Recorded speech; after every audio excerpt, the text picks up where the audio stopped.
We're up here today to help Parks and Wildlife install some of the antennas for the fish movement study they're conducting that's related to the connectivity channel project at Windy Gap. And this is actually the largest fish movement study that we've undertaken, to my knowledge, I think in the entire state, at least for quite some time.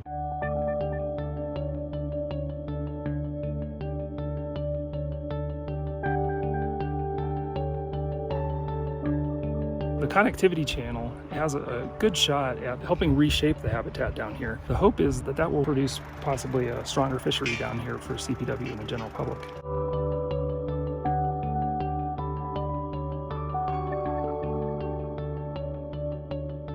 So we're installing antennas into the river that can read the pit tags that we're going to be putting into the fish later this fall. And basically we'll be able to tell which direction those fish are moving when they pass each of these antenna stations. And with the antenna stations spaced multiple miles apart up and down the river, we can tell how far those fish are moving in the system. And so that's all part of the connectivity channel construction, and we'll be able to get a baseline movement of these fish for the next 2 years on the brown trout, rainbow trout, and sculpin, and kind of see what their movement rates are with the dam in.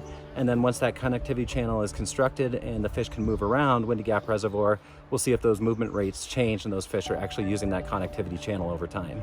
Well, Northern Water is funding this project, and we're fortunate that we can also come out and participate in some of the work and help get it done. It's a pretty labor-intensive thing to install these things, but once they're installed, they're going to be up and running for 5 years accumulating data, and it's going to be a massive amount of data that tells us a lot about what's going on in the river.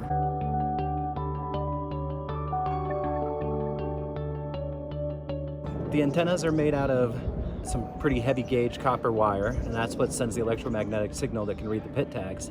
And so we've got to lay those on the bottom of the stream so that electromagnetic field can detect those tags as those fish pass over it. And all of that's connected to our system on shore, which has the readers that can store the tag numbers based on the time that the fish passed, and we can get a unique number per fish, and so we know which fish passed at what time of day, and it can just read those fish like a barcode as they go past over the next 5 years.